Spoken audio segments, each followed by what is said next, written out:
Well, not sure that we need Ben Affleck or Bruce Willis to go blow it up. But a massive asteroid is nearing Earth. It will be passing by today. The BL-86 asteroid was discovered back in 2004. It is the closest passed by of an asteroid until the year 2027. According to NASA, this asteroid will pass within 745,000 miles of Earth. It's about 3 times the distance of the moon, but it will not be visible to the naked eye. But with strong binoculars or a telescope, you'll be able to see it. The best time to look for it will be between 8 p.m. and 1 a.m. Eastern, provided that it's not overcast as it is right now in D.C. Earlier, I spoke with Dr. Jay Malosh, professor of planetary science at Purdue University, and asked him what sort of impact an asteroid the size of 5 football fields would have if it hit Earth. Well, let's say it would not be a good day in Washington if it were to strike the city. It would make a crater we estimate about 3 kilometers in diameter. As craters go, that's not all that big. But it would be devastating to be anywhere nearby that. It would not cause an extinction. We're not talking about the kind of rock that killed off the dinosaurs, which was a lot bigger than this one. But asteroid impacts are part of life on the Earth. We estimate that something about this size strikes about every 100,000 years. And there are many craters on Earth that are that size. So, this kind of thing is part of life on Earth. It's a rare event, but it could be very catastrophic when it happens nearby.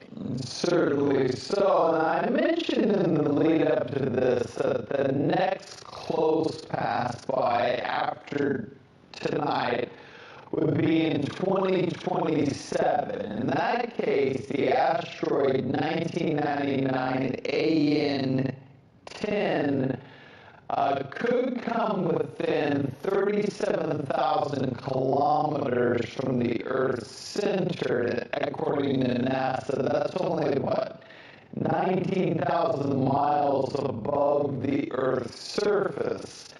Again, this would happen on August 7th, 2027. NASA says a 0 probability of a collision in 2027. What say you? Well, I go by NASA. A lot of good people are working pretty hard to make these estimates, to get a good orbit, to predict the calculation. NASA is pretty good about this. We can navigate spacecraft to where we want them across the solar system within a couple of meters accuracy. So this is the sort of thing NASA is really good at, and I think that estimate, backed up by many other agencies doing the same sort of calculation is a pretty good one. Yeah, and as you said, a lot of this really is truly a science in terms of gauging the distance and the direction and the trajectory of these asteroids. But things can change, obviously, in space because it's a dynamic situation there. Assuming, just for a second, that one of these asteroids were on a collision course with Earth, and we have to do something because it is a catastrophic event on its way. The very Hollywood creative response would be to launch nukes and blow the asteroid apart. In reality, would that actually work? Would that be a feasible plan, or is that Hollywood nonsense? Well, it's not Hollywood nonsense. There are a lot of people in the defense community that think that that is probably the best way to deflect asteroids. Many of us in the scientific community think that there are better ways to do that. But a lot of it boils down to how long in advance do we know that they're going to make an impact on the Earth, and how far are they away? For example, we only need to change the velocity of this asteroid by a centimeter a second, something about that fast, if we know about it 10 years in advance. There are a lot of ways of stopping an asteroid that do not involve nuclear weapons that could be deployed 10 years or even 5 years ahead of time and turn a direct hit into a clean miss. If we found something that were coming in, at the last minute with only a few days warning, probably nuclear weapons would be launched, but it's not a preferred strategy by most of the world outside the defense community. We talked a minute ago about unintended consequences. Are we looking at the same type of situation there where you might have, now nuclear charged rocks falling to Earth? Well, that would be one of the consequences. That's right. A detonation just before impact would allow a lot of the debris to hit the Earth. One thing we don't even know is it better to have a concentrated hit in one spot by a concentrated object, or is it better to bust it up in a lot of fragments and then have the fragments fall over a larger area? I don't know the answer to that, and it hasn't really been studied yet, but it's something that needs to be looked at. If you were just one area and you knew exactly where it was going to be, good old-fashioned civil defense could be pretty effective at clearing the area and turn a disastrous hit into a media event where we'd all watch it at a safe distance. Well, certainly we hope that it all remains theory and never has to be put into practice. Dr. J. Malosh, Professor of Planetary Science at Purdue University, thanks so much for your insight.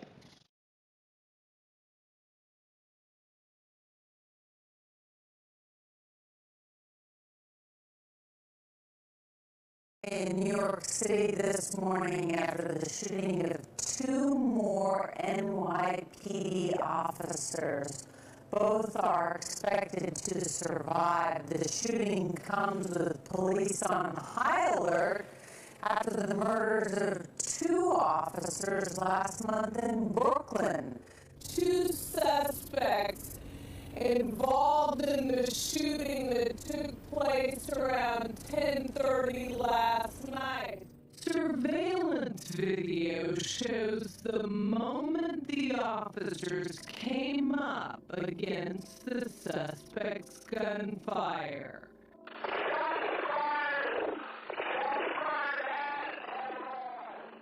As they approached the individual, one male was outside, one went inside. They approached the male outside when the male inside began firing at the officers through the doorway. That deadly shooting at a veterans medical clinic at Fort Bliss in Texas is under investigation. This morning, the gunman killed one person before officials say he shot and killed himself. It was a busy afternoon at the Veterans Affairs Clinic at Fort Bliss in El Paso when reports of an active shooter came in at about 3 o'clock. The VA ordered everyone to shelter in place while authorities searched for the gunman. The suspect shot and killed one person before turning the gun on himself.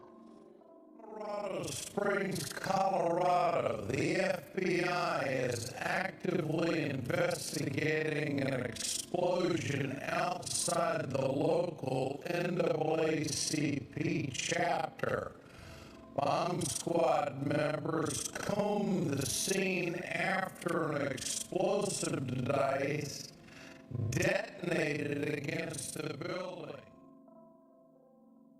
Well, this year's flu season has reached record-breaking levels. Nationwide, at least 21 children have died so far. So many people are getting sick with the flu this year that nationwide CDC officials are declaring it an epidemic. Local hospitals are suing Multicare because of mandatory flu shots with the risk of losing their jobs if they don't comply. Multicare is taking it one step further, requiring every employee to get a flu shot, or make a plea to a special committee as to why they shouldn't. The nurses' union says failure to do so could mean termination. And some nurses have been forced to take the flu vaccine even though they have religious or personal objection because they're afraid of losing their jobs. If they don't comply, they can be fired. And that's a completely different animal than we've seen in the past. The Atlanta fire chief terminated after publishing a controversial book. In it, he describes homosexuality as a perversion vulgar, and inappropriate. According to a city council member, the chief then distributed the book to his staff. Cochran said, as a Christian, he is not apologetic for writing it. And everything I wrote in the book is based on scriptures, not opinionated.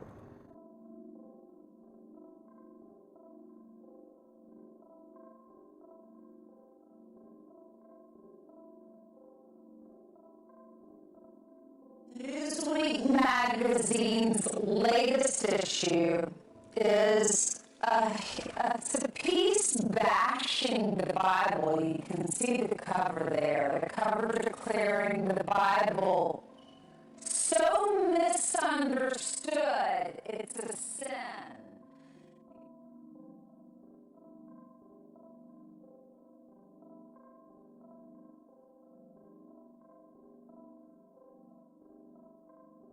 Big Brother invading more of your privacy. FBI setting up decoy cell phone towers able to scoop up your calls and your texts, claiming they don't need a search warrant to do so.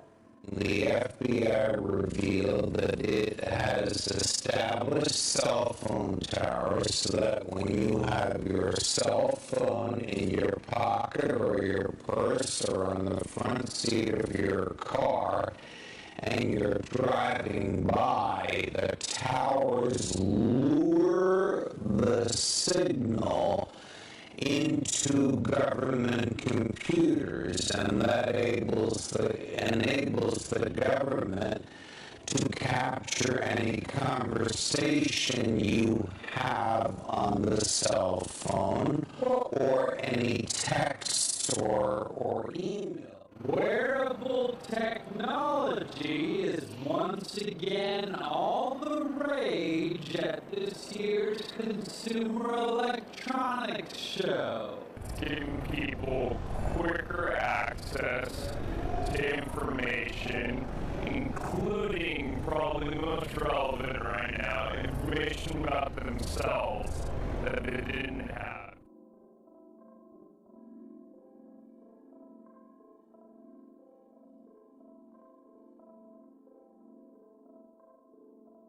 The biggest concerns for everyone who uses technology right now is hacking. Some people say the key to staying secure may actually be getting rid of passwords and PIN codes. We are working with all of the major banks in the United States and overseas and many other companies to replace usernames and passwords. Now that transition, once that happens, you won't have to enter a username and a password and merge it to your biometrics. Just like you see mobile payments are changing little by little, starting to use your fingerprint. This is a step in moving away from passwords. You're seeing a lot of options. Fingerprint technology, Hector's app, We have these cards that have RFID chips in them, like you mentioned, constantly broadcasting. In 2015, all cards are going to this, but not just credit cards, debit cards, driver's licenses, student IDs. 2014 is going down in history as the year with the highest level of persecution of Christians in modern times. Hey, John, well, it is a very dangerous time to be a Christian. Torture, beheadings, destruction of property, all increasing, and that's according to the Christian watchdog group Open Doors USA, which released its annual World Watch List today. Although North Korea and its brutal imprisonment of Christians tops the list of 50 countries hostile to the faith, Islamic extremism remains the #1 threat. The world is reacting tonight to a terrorist attack in one of the great world capitals that prompted an urgent manhunt and a frantic effort to identify 3 men. Today in Paris, in broad daylight, masked men entered the editorial offices of a satirical magazine. Their target in the heart of Paris was the satirical magazine Charlie Hebdo. Minutes later, more killing as police officers confront the gunman. One attacker walks to a wounded officer and shoots him point blank. France is on its highest terror alert. More than 80,000 security forces have fanned out across the country. Officers blocked roads and searched houses in the Picardy region north of Paris. As darkness fell tonight, the hunt continued.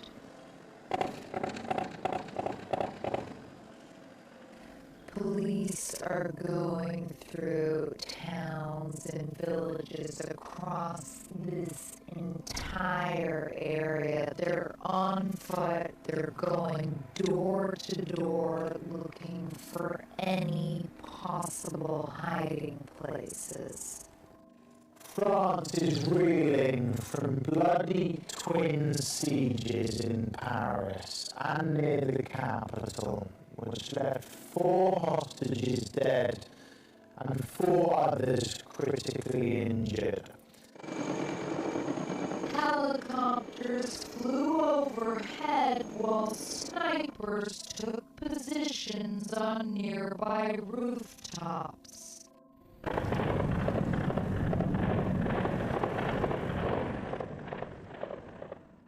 It was a heart-stopping finale.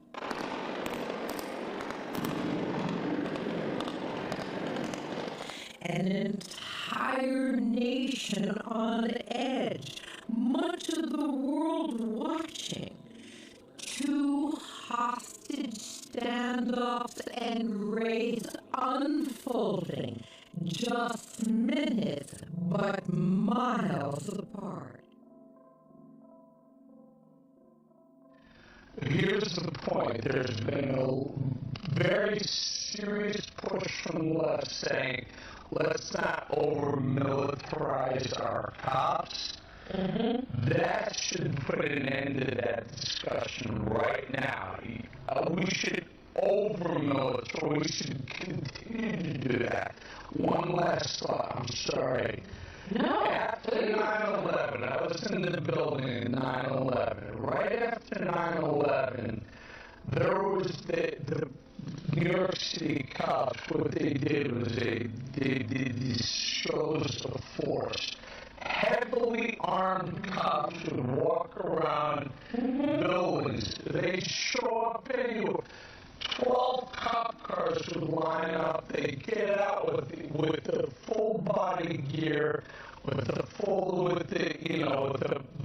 machine guns, ready just to show the bad guys they're there. That's kind of gone away. Maybe it's time to bring it back. It's not intimidating. I don't want it. It's not a police state. We begin in France with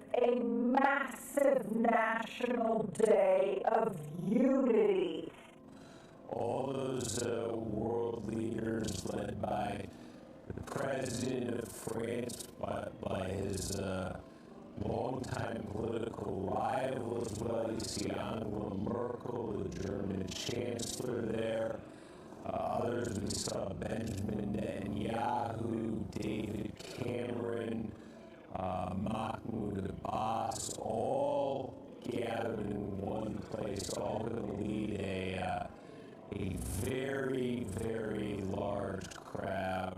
This is an unprecedented moment, Steve. We're hearing more than 1 million people. World leaders I expected here today, including the German Chancellor, Prime Ministers of Italy, Turkey, Israel, Jordan's King and Queen, Spain. Well, one thing we learned early on about Pope Francis, meanwhile, is the new boss is definitely not the same as the old boss. Next year, the pontiff's focus will be unchanged, not his own, but climate change. A new blast of Arctic air has temperatures plummeting across a big portion of the country. It is 30 below zero in Riverton, Wyoming, and a snowstorm in the southwest dusting Las Vegas and blanketing parts of California.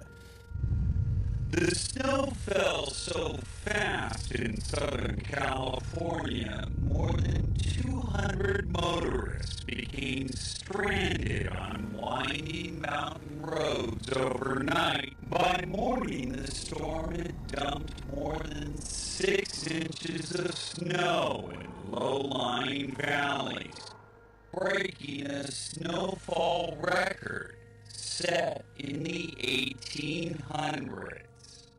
Never see this in my life, so it's a lot of snow.